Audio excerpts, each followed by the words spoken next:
সুপ্রিয় শিক্ষার্থীরা, সংখ্যা পদ্ধতির রূপান্তর পর্বে আজ আমরা দেখব কিভাবে অক্টাল সংখ্যাকে ডেসিমেল সংখ্যায় রূপান্তর করা যায়। তাহলে দেখো, এখানে দুইটা সংখ্যা উঠানো আছে, এই একটা। শুরুতে আমরা এটা করে দেখাবো। 256.47, এখানে বেজ আছে 8। গত ক্লাসে দেখেছিলাম কিভাবে বাইনারি সংখ্যাকে ডেসিমেল সংখ্যায় রূপান্তর করা যায়। যখন বাইনারি সংখ্যা থেকে আমরা ডেসিমেল সংখ্যা করেছিলাম তখন এইখানে বেস ছিল 2। আমরা এই ব্র্যাকেটের মধ্যে যতগুলো অঙ্ক ছিল প্রত্যেকটা অঙ্ককে আমরা এইখানে ওই 2 দিয়ে গুণ করেছিলাম। এখন বেস আছে কত? 8।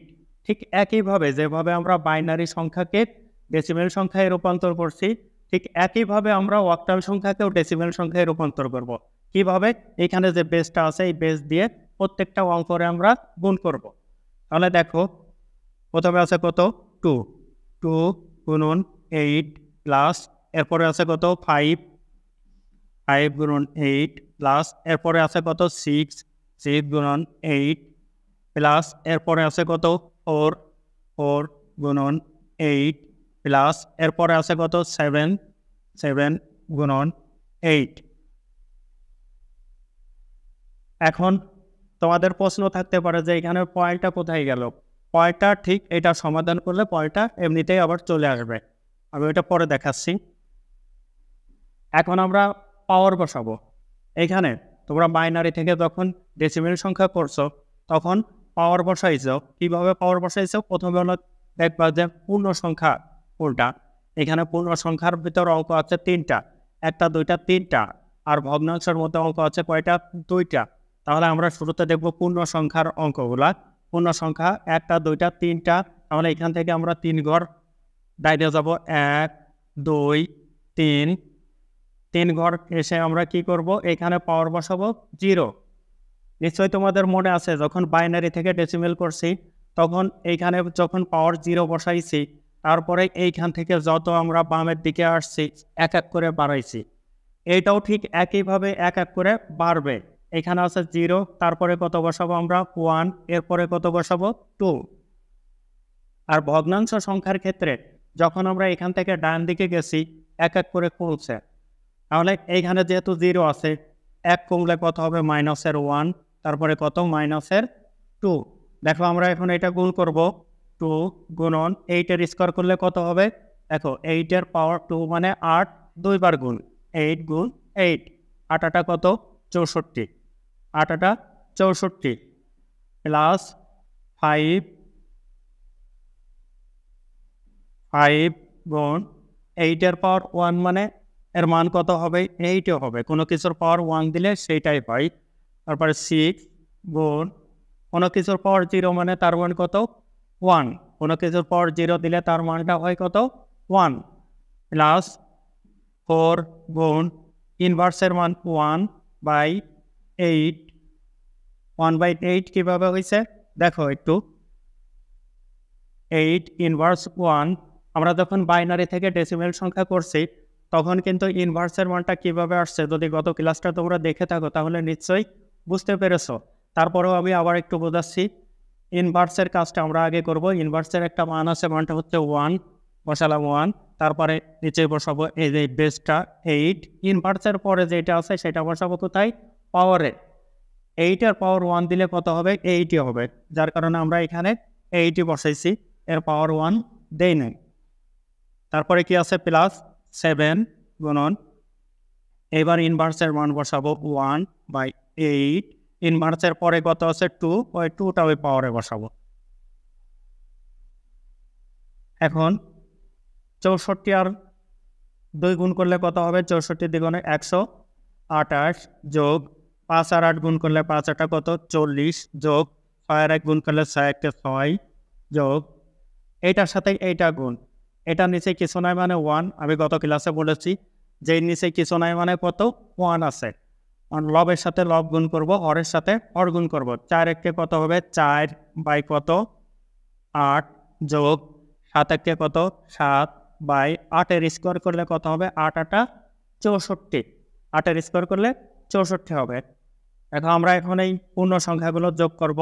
এখানে দেখো কত আছে? 6 এককের ঘরে 0 আর 8 8 8 আর 6 যোগ করলে কত হয় 14 14 কত 4 হাতে কত 1 দেখো দশকের ঘরে কত আছে দশকের ঘরে আছে 4 আর এখানে আছে কত 2 4 আর 2 6 আর হাতের 1 কত হয় 7 এখানে শতকের ঘরে আছে শুধু একটা 1 1 তারপরে কি বসাবো এই প্লাস এরপরে দেখো 4/8 মানে 0.5 প্লাস 4/8 মানে 0.5 আর 7/64 মানে কত হবে 0.109 সামথিং আসবে।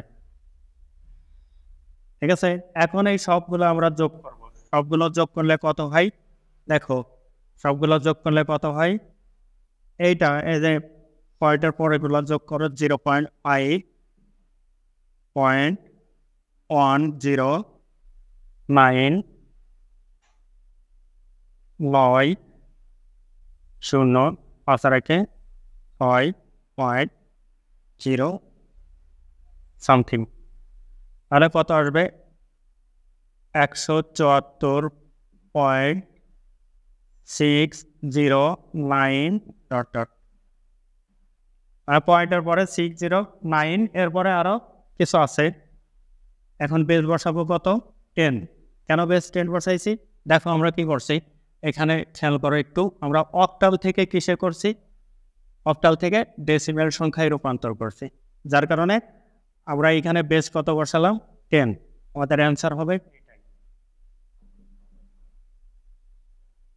নিশ্চয়ই তোমরা বুঝতে পেরেছো। এখন আগে তোমাদেরকে বলেছিলাম যে এইখানে এই যে পয়েন্ট আমাদের এখানে আসে নাই, বলছি যে পয়েন্ট আমাদের পরবর্তীতে চলে আসবে। এখন একটু খেয়াল করো, যখন আমরা এগুলো ভাগ করছি, ভাগ করার পরে আমাদের কি পয়েন্টটা চলে আসছে, ভাগ করার পরে পয়েন্টটা চলে আসছে, এই যে দেখো এই পয়েন্টের জায়গায় পয়েন্টটা চলে আসছে, তাহলে নিশ্চয়ই বুঝতে পেরেছো। আর এটা যদি বুঝে থাকো তাহলে তোমরা এটা করে দেখাবা, এটা তোমাদের কাজ। এখন প্রশ্ন হচ্ছে যে এইটা যদি এমসিকিউতে এই অঙ্কটা আসে তাহলে আমরা কিভাবে করব। এমসিকিউতে তো আর এতটুকু করা সম্ভব না, কারণ সময়ের সাথে পারবে না। তাহলে এমসিকিউর জন্য কিভাবে করতে হবে, এমসিকিউর জন্য শর্টকাট রুলস মনে রাখতে হবে। এখন শর্টকাট রুলসটা একটু দেখো, দেখাই দিচ্ছি। এটা শর্টকাট রুলসটা খেয়াল করো, এই যে প্রথম যে সংখ্যাটা আছে, অর্থাৎ এই যে প্রথম যে অঙ্কটা আছে, এই পয়েন্টের পরে পয়েন্টের এখান থেকে শুরু করবা, বাম দিকে আসবা, এখান থেকে শুরু করে ডান দিকে যাবা, পয়েন্ট থেকে শুরু করে অন্য সংখ্যাগুলো বাম দিকে আসবা, আর তারপরে ভগ্নাংশগুলো কোন দিকে যাবা, ডান দিকে। এখন এই যে এইটারে এই যে বাম দিকে যখন আসবা, এই পয়েন্টের পরে মানে পয়েন্টের পরেই বামে যেটা আছে সেইটারে আমরা প্রথম অঙ্ক ধরবো, তারপরেরটা কি দ্বিতীয়, তারপরেরটা কি তৃতীয়, আর পয়েন্টের পরেই ডান দিকে যেটা প্রথম আছে সেইটারে আমরা প্রথম ধরবো, তারপরেরটারে আমরা কি ধরবো দ্বিতীয়। এখন খেয়াল করো, এই প্রথমটার সাথে আমরা গুণ করব 1, পয়েন্টের বামে যেটা আছে প্রথমটার সাথে আমরা গুণ করব কত 1, দ্বিতীয়টার সাথে গুণ করব 8, তৃতীয়টার সাথে গুণ করব 64। তাহলে দেখো, প্রথমটার সাথে গুণ করব কত 1, দ্বিতীয়টার সাথে 8, তৃতীয়টার সাথে কি 64। এরপরে এই পাশে এসে কি করবো আমরা, পয়েন্টের ডাইনে প্রথমটা যা আছে সেইটারে ভাগ দেব 8 দিয়ে, তারপরেরটারে ভাগ দেব 64 দিয়ে। খেয়াল রাখবা, এরপরে যদি আরো একটা থাকে, মনে করো আরো একটা কিছু আছে 5 আছে, তাহলে ওইটারে কি করব, ওইটার আমরা 512 দিয়ে ভাগ দেব। এটা দিয়ে ভাগ দিলেই তোমাদের অ্যান্সারটা বেরোবে। যেহেতু এটা নেই তাহলে এটা আমরা করব না। তাহলে আমরা দেখো প্রথমটারে কি করব, পয়েন্টের বাম পাশে যেগুলো আছে ওইটার প্রথমটারে আমরা 1 দিয়ে গুণ করব, তারপরেরটারে 8 দিয়ে গুণ করব, তারপরেরটারে কত দিয়ে গুণ করব 64 দিয়ে গুণ করব। তাহলে দেখো এটারও যদি 6 রে আমরা 1 দিয়ে গুণ করি তাহলে কত হবে, 6কে 6, আর 5 রে যদি 8 দিয়ে গুণ করি 5 8 কত 40, আর 2 রে যদি 64 দিয়ে গুণ করি 64 দিয়ে কত হয় 128 হয়। এখন এইগুলো যোগ করবা, 128, 40 আর 6 যোগ করলে কত হয় দেখো 6 6 8 6 14 4 হাতে 1 4 একে 5 5 আর 2 কত 7 1 174। দেখো আমরা যেটা করছি সেটাই 174 বেড়েছিল, এটাই 174। আবার এইটারে ভাগ করলে কত হবে 0.5, এটারে ভাগ করলে হবে 0.609 সামথিং। তাহলে দেখো পরে এই 174-এর সাথে এই দুইটা যোগ করে যেটা হবে সেটাই আনসার।